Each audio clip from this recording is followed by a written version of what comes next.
അങ്ങയുടെ പ്രിയപുത്രനിലൂടെ രക്ഷയുടെ സന്ദേശം ലോകത്ത് നൽകുവാൻ അങ്ങ് തിരുമനസ്സായല്ലോ. നമുക്കും അവനോട് കൂടി പോയി മരിക്കാമെന്ന് പറഞ്ഞ് മിശിഹായ്ക്ക് പൂർണ്ണമായി സമർപ്പിച്ച മാർത്തോമാശ്ലീഹായെ ഭാരതത്തിന്റെ അപ്പസ്തോലനും വിശ്വാസ പിതാവുമായി ഞങ്ങൾക്ക് നൽകിയതിന് അങ്ങയെ ഞങ്ങൾ സ്തുതിക്കുന്നു. ഈ പുണ്യപിതാവിന്റെ ദുഃഖാതിരുന്നാൾ ആചരിക്കുന്ന ഞങ്ങൾ ഈ ദിവ്യരഹസ്യങ്ങൾ ഭക്ത്യാപൂർവം അർപ്പിക്കുവാനും രക്ഷയുടെ ഫലം സ്വീകരിക്കുവാനും യോഗ്യരായി തീരട്ടെ.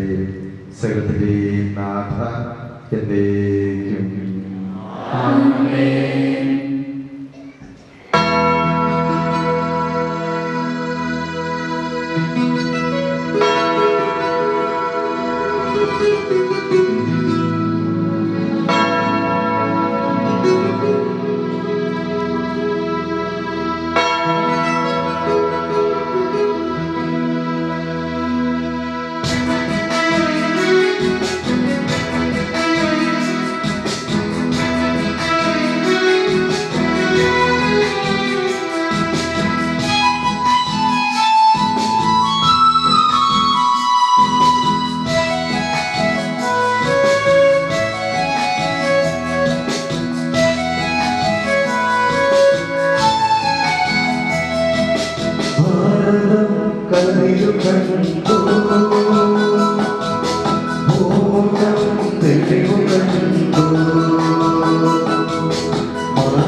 Thank you.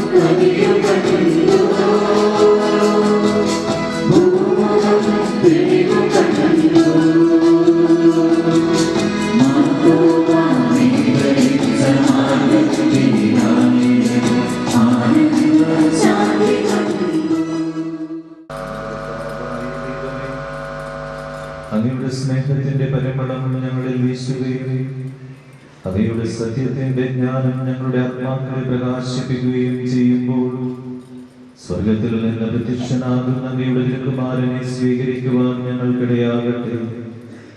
സകല സൗഭാഗ്യങ്ങളും നന്മകളും ബലങ്ങളുടെ ചൂടി നിൽക്കുന്ന സഭയിൽ നിരന്തരം അങ്ങയെ സ്തുതിക്കുവാനും മഹത്വപ്പെടുത്തുവാനും ഞങ്ങൾ യോഗ്യരാകട്ടെ. എന്തുകൊണ്ടെന്നാൽ അങ്ങെല്ലാറ്റിന്റെയും സൃഷ്ടാവാകുന്നു, സകലത്തിന്റെയും നാഥായി എന്നേക്കും. ആമേൻ.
ആത്മാക്കളെ രക്ഷിക്കുന്നവരും ജീവനേന്ദ്രിയം പരിപാലിക്കുന്നവരുമാകുന്നു.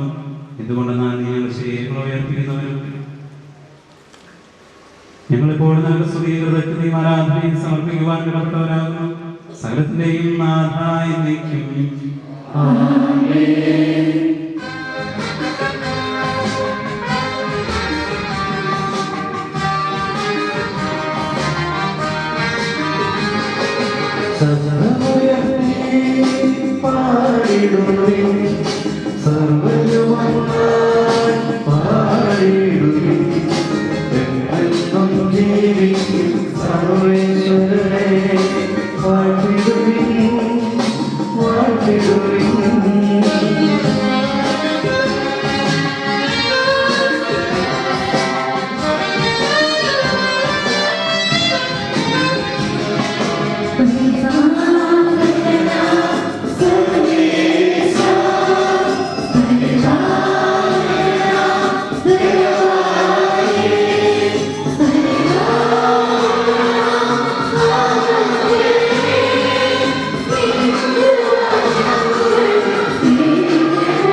വിശുദ്ധരിൽ സംപ്രീതനായ പരിശുദ്ധനും സ്തുതിനും ബലവാനും അമർത്തനുമായ കർത്താവേ, അങ്ങയുടെ സ്വഭാവത്തിനൊത്തമിത്രം എപ്പോഴും ഞങ്ങളെ കടാക്ഷിക്കുകയും എപ്പോഴും ഞങ്ങളെ അനുഗ്രഹിക്കുകയും എപ്പോഴും ഞങ്ങളോട് കരുണ കാണിക്കുകയും ചെയ്യണമേ. പിതാവും പുത്രനും പരിശുദ്ധാത്മാവുമായ സർവേശ്വരൻ എന്നേക്കും. ആമേൻ. അവിടുന്ന് കിഴക്കേതിൽ ഒരു തോട്ടമുണ്ടാക്കി താൻ രൂപം കൊടുത്ത മനുഷ്യനെ അവിടുന്ന് താമസിപ്പിച്ചു. കാഴ്ചയും കൗതുകവും ഭക്ഷിക്കാൻ സ്വാദുള്ള പഴങ്ങൾ കായ്ക്കുന്ന എല്ലാത്തരം വൃക്ഷങ്ങളും അവിടുന്ന് മണ്ണിൽ നിന്ന് പുറപ്പെടുവിച്ചു. ജീവന്റെ വൃക്ഷവും നന്മതിന്മകളെ കുറിച്ചുള്ള അറിവിന്റെ വൃക്ഷവും തോട്ടത്തിന്റെ നടുവിൽ അവിടുന്ന് വളർത്തി. തോട്ടം നനയ്ക്കാൻ ഏതേതിൽ നിന്ന് ഒരു നദി പുറപ്പെട്ടു. അവിടെ വെച്ച് അത് 4 കൈവഴികളായി പിരിഞ്ഞു. ഒന്നാമത്തേന്റെ പേര് പിഷോൻ. അത് സ്വർണത്തിന്റെ നാടായ ഹവില മുഴുവൻ ചുറ്റി ഒഴുകുന്നു. ആ നാട്ടിലെ സ്വർണം മേൽത്തരമാണ്. അവിടെ സുഗന്ധദ്രവ്യങ്ങളും പവിഴക്കല്ലുകളും ഉണ്ട്. രണ്ടാമത്തെ നദിയുടെ പേര് ഗിഹോൺ. അത് കുഷ് എന്ന നാടിനെ ചുറ്റി ഒഴുകുന്നു. മൂന്നാമത്തെ നദിയുടെ പേര് ടൈഗ്രിസ്. അത് അസീറിയയുടെ കിഴക്ക് ഭാഗത്തുകൂടി ഒഴുകുന്നു. നാലാമത്തെ നദി യൂഫ്രട്ടീസ്. ഏതേൻ തോട്ടം കൃഷി ചെയ്യാനും സംരക്ഷിക്കാനും ദൈവമായ കർത്താവ് മനുഷ്യനെ അവിടെയാക്കി. അവിടുന്ന് അവനോട് കൽപ്പിച്ചു, തോട്ടത്തിലെ എല്ലാ വൃക്ഷങ്ങളുടെയും ഫലം ഭക്ഷിച്ചു കൊള്ളുക. എന്നാൽ നന്മതിന്മകളെ കുറിച്ചുള്ള അറിവിന്റെ വൃക്ഷത്തിന്റെ ഫലം നീ തിന്നരുത്. തിന്നുന്ന ദിവസം നീ മരിക്കും. ദൈവമായ കർത്താവിനെ സ്തുതി.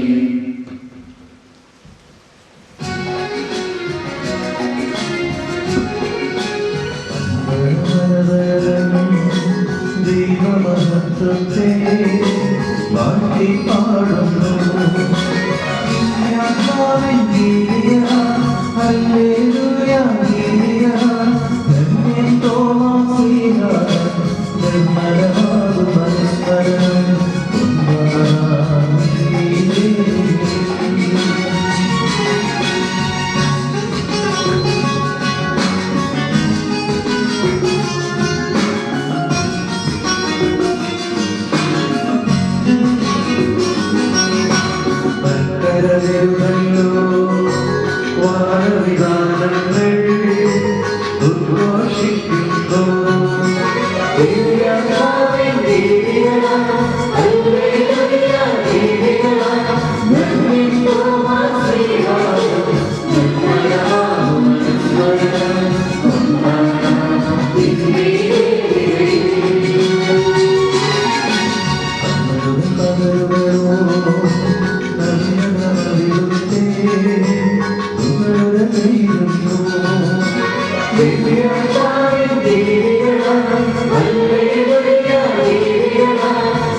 ഞങ്ങളുടെ ദൈവമേ, അങ്ങയുടെ ജീവദായകമായ തിരുവചനങ്ങളുടെ മധുരസ്വരം ശ്രവിക്കുവാനും ഗ്രഹിക്കുവാനും അങ്ങ് ഞങ്ങളുടെ ബുദ്ധിയെ പ്രകാശിപ്പിക്കണമേ.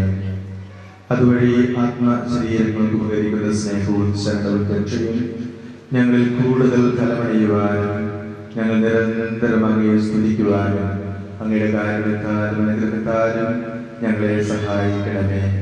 പിതാവും പുത്രനും പരിശുദ്ധാത്മാവുമായ സർവേശ്വരൻ എന്നേക്കും ആമേൻ. സഹോദരരെ, വിശുദ്ധ പൗലോസ്ലീഹ എഫേസ്യോസിലെ സഭയ്ക്ക് എഴുതിയ ലേഖനം 2-ാം അധ്യായം 19 മുതൽ 22 വരെയുള്ള വാക്യങ്ങൾ.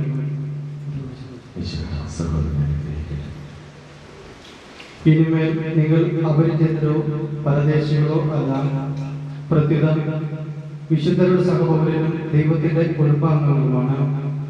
സ്ലീഹന്മാരുടെയും പ്രവാചകന്മാരുടെയും അടിത്തറമേൽ പണിതുയർത്തപ്പെട്ടവർ. അതിന്റെ മൂലകല്ലോ ഈശോ മിശിഹായും. അവനിൽ ഭവനമാകെ സമന്വയിക്കപ്പെട്ട് കർത്താവിൽ വിശുദ്ധ മന്ദിരമായി വളരുന്നു. അവനിൽ നിങ്ങളും ദൈവത്തിന്റെ വാസസ്ഥലമായി ആത്മാവിൽ ഒന്നിച്ചു പണിയപ്പെടുന്നു.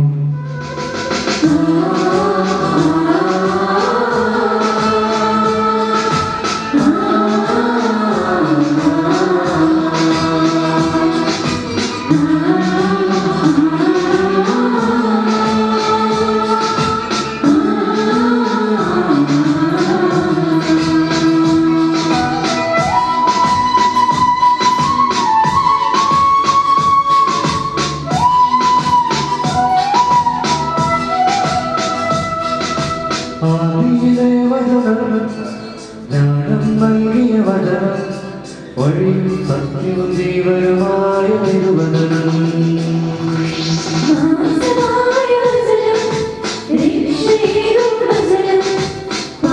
ും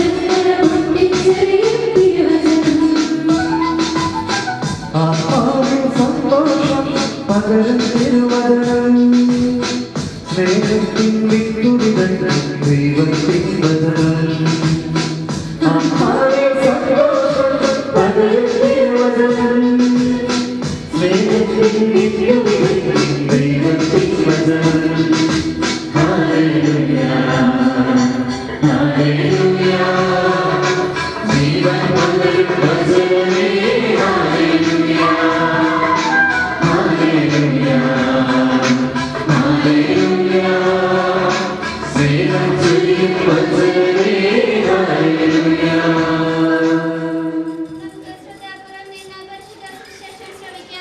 സമാധാനം നിങ്ങളോടുകൂടെ. വിശുദ്ധ യോഹന്നാൻ അറിയിച്ച നമ്മുടെ കർത്താവ് യേശുമിശിഹായുടെ പരിശുദ്ധ സുവിശേഷം അധ്യായം 20-24 മുതലുള്ള തിരുവചനങ്ങൾ.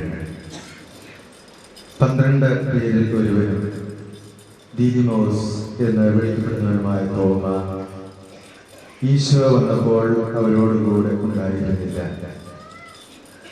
അതുകൊണ്ട് മറ്റേ ശിഷ്യന്മാർ അവനോട് പറഞ്ഞു, ഞങ്ങൾ കർത്താവിനെ കണ്ടു. എന്നാൽ അവൻ പറഞ്ഞു, അവന്റെ കൈകളിൽ ആണികളുടെ പഴുതുകൾ ഞാൻ കാണുകയും അവയിൽ